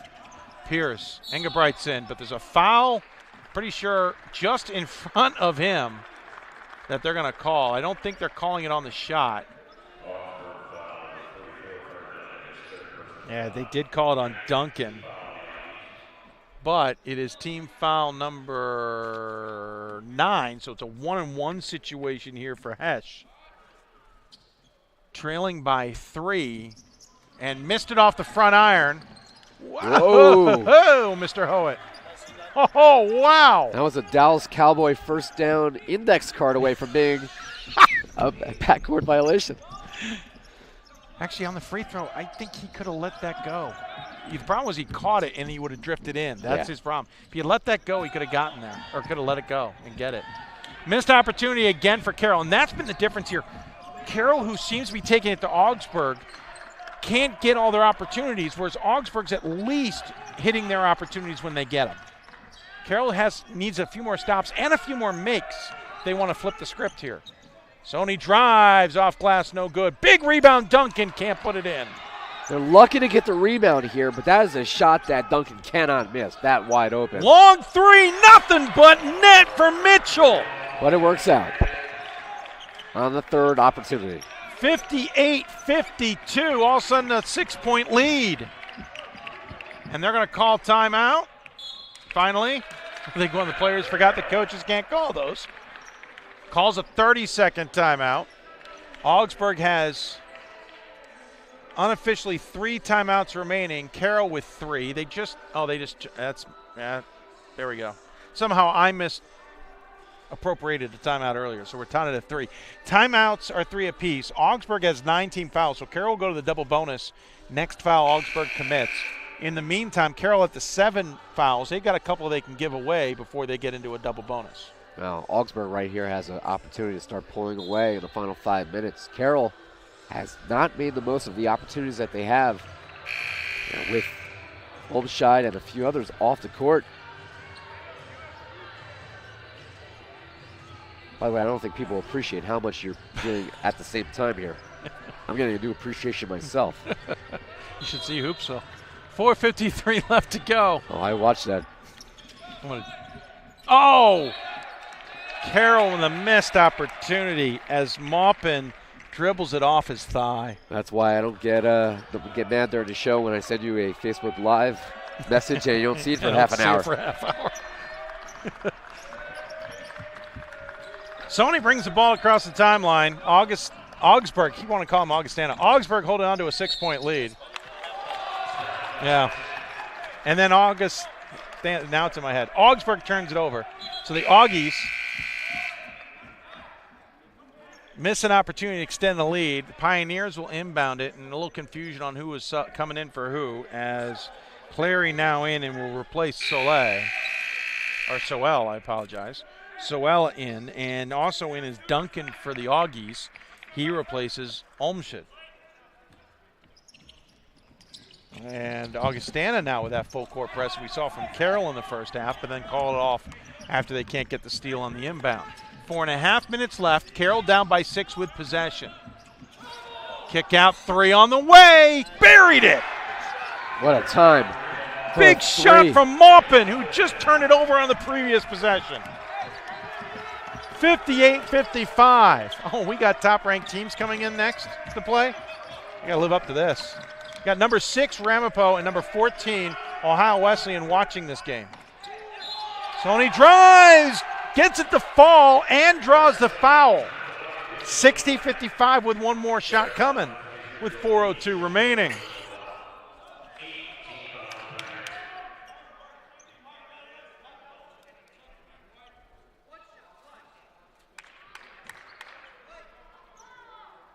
Sony will go to the line here to shoot. First one up. And goes. It's the only one he gets. Back to a 6-point lead. That's the friendly bounce, but that was just his second bucket of the game. Oh, true. Sony fights his way around the screen to get back into defense. 3! Buried in the corner! Back to back. Jeez. Zotsky with a couple big shots in this half. Zotsky. Carroll, by the way, was just 5 for 16. Off the glass after contact from Mitchell. And then Mitchell has a few extra words, and somebody got called for a foul or a tech maybe. Retract that. They were 4-16 from three-point range before knocking down 2 in a row. I think they got on Mitchell for mouthing off after that shot. He got in the face, and he did. So Mitchell called for a tech, and that will send Zotsky to the line to shoot the tech free throws. Buries the first one. It is on Mitchell for a tech. After that shot, you saw him get all excited, and he missed to say the magic words, as it were, and the officials were not going to have any of that. Nope, you're not going to get that freedom. You will in your own conference, in your own gym. Oh, absolutely. 63-60 off the tech. Now the advantage is for Carroll, they get the ball back because they don't change, well, it wouldn't have changed possessions anyway, but it came off the made shot. So Carroll with possession with a chance to cut into this 3-point deficit, if not tie the game the way they're shooting right now. Less than 3.5 to play in a game that has been pretty darn exciting. Yep, I had a feeling that was coming. He lowered his shoulder, Sony bought it. And Hesh kept rolling him over. And a lost opportunity for Carroll yet again. And that's a 5th foul on Hesh. That's a veteran charge drawn there by Sony, by the way. It was. He kept moving his feet, stayed in position, stayed in position, stayed in position, and then finally Hesh had enough, lowered the shoulder, and rolled him over. Forced the contact. That's something you see out of a senior leader. And Hesh picks up his 5th foul, which is even more difficult for Carroll. That being said, we haven't talked a lot about Hesh today.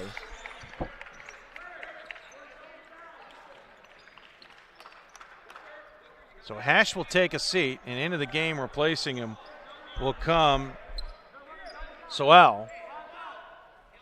An Augsburg possession. So that's a couple times we talked about Carroll missing opportunities. And that's why they're not leaving this game in a timeout called by Augsburg's coach. He can do that on an inbounds play. That's the one caveat to the rule. Just not on the court. Just not in the game flow. He can do it off made baskets, which I'm not happy they put back into the rule.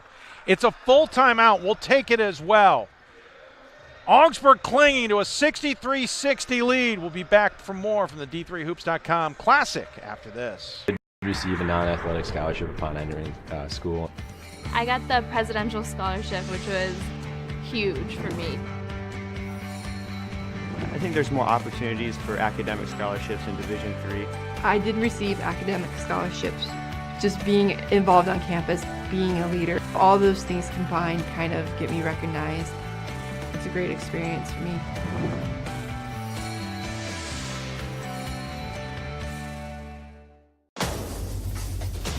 Defining moments. Championship dreams. Share the experience with your family and friends. The 2017 NCAA Division III Men's Basketball Championship, March 17th and 18th at the Salem Civic Center in Salem, Virginia. Visit ncaa.com/tickets for your tickets today. Welcome back as we come out of the timeout. Augsburg clinging to a 63-60 lead. They got 2 timeouts left. Carroll's got 3 as we're 3:20 left to go here in the second half of the D3Hoops.com Classic, and Carroll slides into a 2-3 zone. I'm Dave McHugh alongside Ira Thor. Carroll looking for a change of pace here to get the ball back against this Augsburg squad. McKiernan's pump fake 3 times now on a shot. Sony will drive, kick out, 3. Copeland, no good. Big rebound from Olmsted. Ball coming towards our broadcast position. Horribly handled by our own Pat Coleman, but more importantly, it's Carroll's possession. Pat Coleman, 2 hands on the ball there. Fundamentals. Got the phone off the hook. And we've got a little bit of I'm not sure what's going on, but Pierce is out. Howitt into the game here. Of course, they bring in the hot shooter from the first half. He's had a quiet second half. Kind of offense-defense mentality here, even though Pierce is pretty good on offense. Wide open inside. Carroll gets the easy basket. Mr. Cale Maupin with the deuce. And Maupin's kind of been that unsung hero off the bench today. He's already had a big 3, and now this one here to make it a 1-point game. Carroll staying in that zone. Augsburg's got to adjust. Trying to feed the elbow and a foul called. Right call. I saw contact. A little too much. It's probably going to go on Maupin, and it will. Maupin bodied him up too much. And that's Maupin's 5th foul. That's going to be hard for Carroll here because he has been so key for them. But it's the second player for them to foul out of this game. I think that might be the biggest foul right there because Maupin's been that spark. Yeah. And they're going to bring in, no surprise, Ingebrigtsen. Ingebrigtsen has had a quiet game. You know, you say these names so well after doing the North Park games in the NCAA. Seriously, everything's cake compared to that, to be completely honest. 2:25 left to go in the half here. Augsburg with just a 1-point lead, looking to add more on the free throw line, and do. Free throw shooter is Olmsted, the Buffalo, Minnesota native. 6'8" senior. He doesn't look 6'8", does he? I mean, that's because everybody else there is about his size, too. Second one is good, so it's back to a 3-point lead for the Augies, I should say. Pioneers trying to cut into it. Have to do without 2 of their main players, and Maupin and Hesh, who are both fouled out of this game. Whoop! Ingebrigtsen was not expecting that pass. Good job handling it. Yeah, he got his hands up in time. Unlike Pat Coleman on balls at the scorer's table. Timeout Carroll. They do have 3 left, so they got plenty of time. They're going to take a long timeout. We'll take it as well because, darn it, we've got ads we can run. Why not? Take a break. 2:08 left. It's a 3-point game. Carroll with possession, looking to tie it when we come back. It starts right when you hit the court. You imagine your finest moment. The game-winning shot that gets you to the dance. A monster dunk or no-look pass. And cutting down the net. Sports lets us dream of our own success and prepare us for our finest moments on and off the court.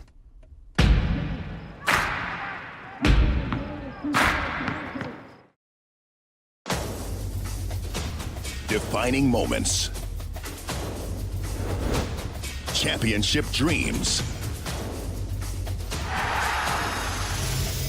Share the experience with your family and friends. The 2017 NCAA Division III Men's Basketball Championship, March 17th and 18th at the Salem Civic Center in Salem, Virginia. Visit ncaa.com/tickets for your tickets today. Welcome back. Augustana with a 65-62 lead on Carroll with 2:08 left to go. Let's reset things. Both teams are in the double bonus, so there's no excitement there. Both teams have 2 timeouts remaining. Carroll's got possession.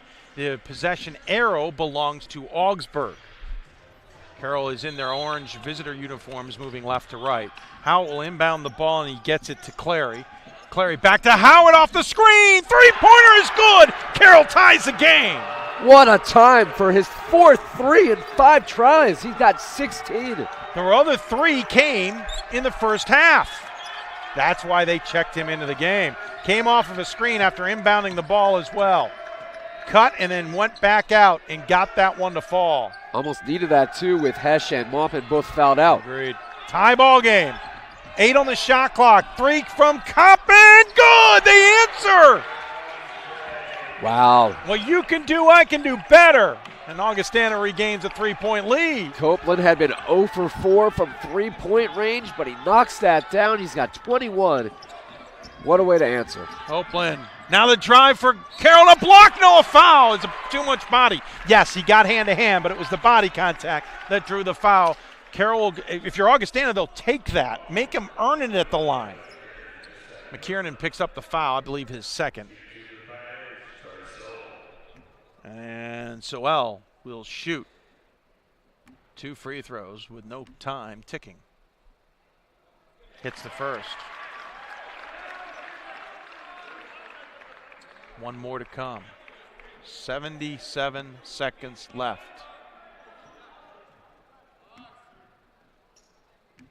Sub ready for Carroll to come in is Marlowe. Hits the second. Marlowe will come in to get Ingebrigtsen out. And Augsburg will inbound it, and Carroll's going full court. Man-to-man. Oh, no, a little double team came over. Copeland now with the ball. He finds an outlet. Well done by Augustana. McKiernan, but blocked. A little too much body from Marlowe, according to the officials. 1:07 left to go. Only 10 seconds came off the clock. And Marlowe actually got a piece of the ball the second time around, but he drew the contact before that. And if you're Carroll, why not at this point? Yeah, I mean, make him earn it.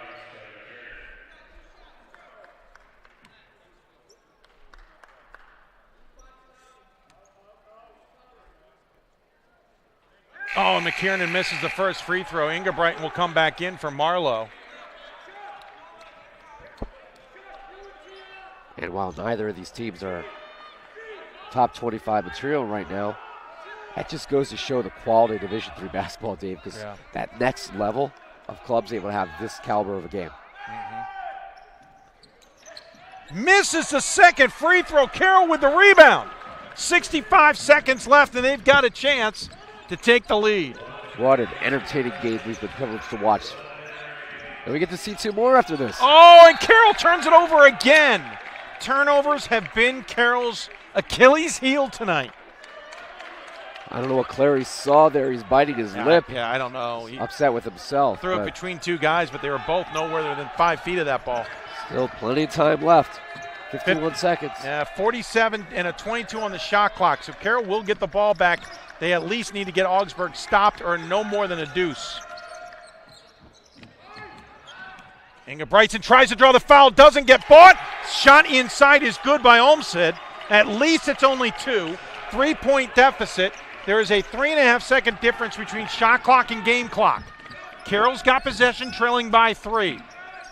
Howard will drive. Puts it off glass, no good. Ball loose, out of bounds, Carroll possession. 21.4 seconds left, shot clock turned off. Trailing by 3, 2 timeouts remaining.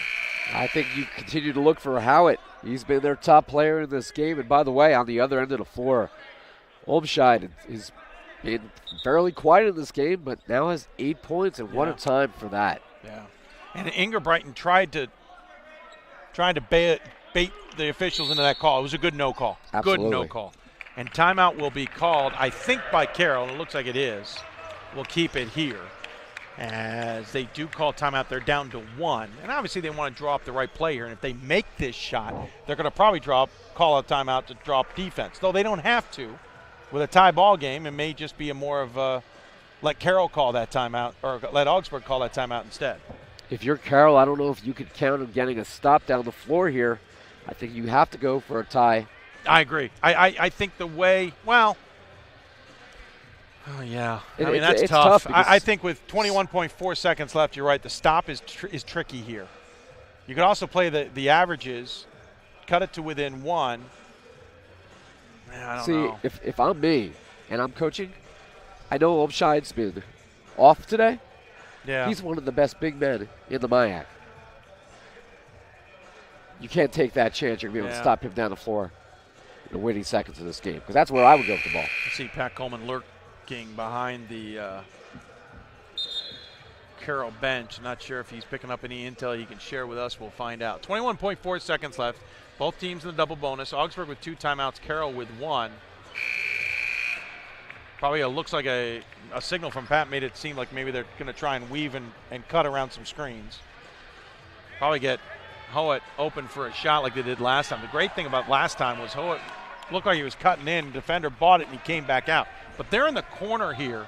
He's going to inbound it. I'm not sure where he goes. If he can go cut baseline maybe and pop out the other side, but we'll see what happens. They get it inbound to Clary. Howitt is going to take off to the far side. 17 on the clock. Feed inside to Inga Brightson. They're going to go for 2, try and draw the foul. Inga Brightson misses it. McKiernan with the big rebound for Augsburg, and now they're going to have to foul. Somebody fouled, or did he call timeout? Now it's a foul. Inga Brightson is called for the foul. And Howat was not an option because of the defense of Sony. Great man-to-man, pretty much eliminated that option everywhere that Howat went. Yep, agreed. Sony was shadowing him. So McKiernan goes to the line here. He missed the last 2 last time he was there. At least hits 1 to make it a 2-possession ball game. That is key with 8.5 seconds left. Might put this game out of distance. Augsburg's last 3 games have all been decided by 2 points or less. 5-point lead now, and Carroll's going to have to hit a 3 quick and pray, but I don't think it's going to enough time. They're going to come down and hit the 2 quick. Clary hits it, cuts the deficit to within 3, call their final timeout to set up something to get the ball back. They got to try to get a steal on the inbounds. 2.3 seconds left. It's really your only option. Yeah, agreed. They've got to get a steal. Foul isn't going to help you because a foul just puts the game out of reach unless they can't hit any free throws. They've got to get a steal or force Augsburg into a turnover of some kind. Carroll's been the more turnover-prone of the teams today. Last checked, I don't have live stats, unfortunately, in front of me like I normally do. But Carroll was not doing well in the TO department, to say the least. They've committed 15 in this game. Each team, by the way, with 15. Wow, really? It even very quietly. Yeah, that surprises me. Carroll's maybe are more in big spots. 2.3 left. Augsburg's got and they call timeout. I was just about to get excited about it, but no. Augsburg calls timeout, not surprisingly. Saw the defensive setup, and Coach Grease wants to talk it over. So they will talk it over. Again, 2.3 seconds left. Double bonus doesn't really matter. Augsburg down to 1 timeout. Carroll has none. Possession arrow, if you're curious, does belong to Augsburg. They have that arrow in case there's a tie-up. And again, Carroll playing with 2 players out due to fouling out of the game. They will sub in, though, Nick Penny here, a sophomore 6'2" guard. By the way, we still have 2 games left. Really great one coming up. Actually, 2 great games. 2 great games. In a row. I mean, there's no such thing as a bad game in this tournament, but wow. You got a top 15 clash here before we get the conference play. Number 14, Ohio Wesleyan, taking on number 6, Ramapo. Followed by usually ranked, but not this year, Stevens Point, taking on the number 1 team in the country in a rematch of a 2013 game that went to overtime. And I have said that game was a changing course for Whitman. Sony inbounds. They're going to have to foul. They don't get the steal, and they foul Copeland, who, despite my stats earlier, very much. Oh, I'm sorry. Stevens Point's playing Wartburg. I apologize. A lot of W's. I apologize. The Whitman Stevens Point game's coming tomorrow. Wortman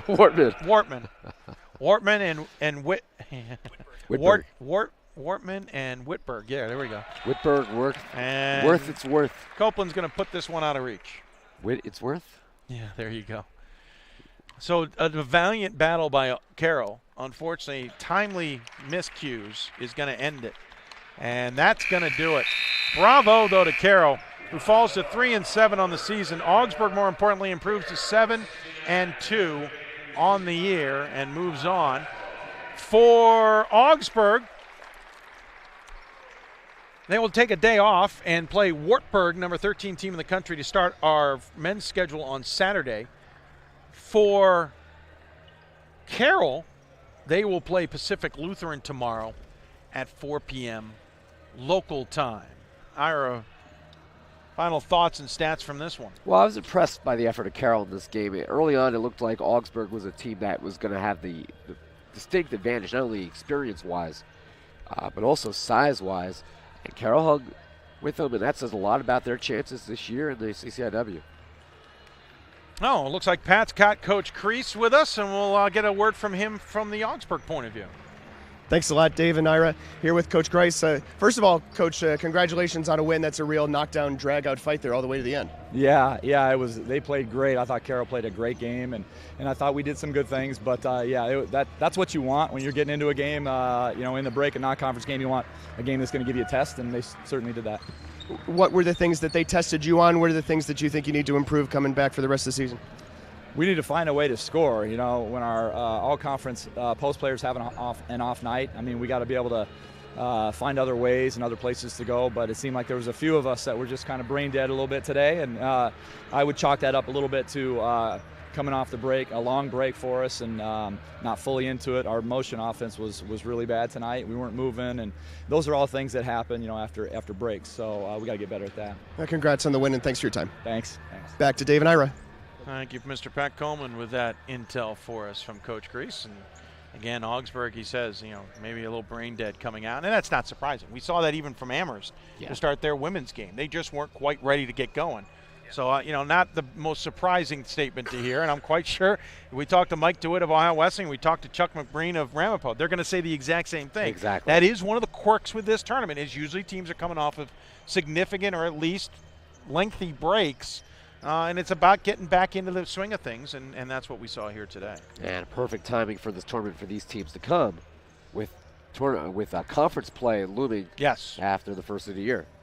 So that is going to do it. Augsburg moves on to 7-2, as we mentioned, with a 74-69 win over Carroll, who now will fall to 3-7. As we mentioned earlier, Augsburg will take the day off, and they will finish things up on Saturday. They got the 2 p.m. Pacific tip-off against Wartburg, the number 13 team in the country. That is a fascinating West Region battle for those two teams. In the meantime, Carroll tomorrow will be back in this gym at 4 o'clock local time. They'll take on Pacific Lutheran. Coming up, it is a top 15 battle. It is Ramapo, number 6, versus Ohio Wesleyan, number 14. And a battle that was more intriguing to you, honestly, now than it was in the offseason when it got booked. That game's about 20 minutes away. We'll stop the stream and get things going. It'll be Pat Coleman and Ira Thor bringing you that one. Don't forget, we still have at the end Stevens Point versus Wartburg. Take a break. Come back to your stream. Thanks for tuning in. You've been watching the 8th annual D3Hoops.com Classic. Thanks to Production Truck Technology from Blue Frame and those here at Sport Tours at South Point Arena. Back with more in a few minutes.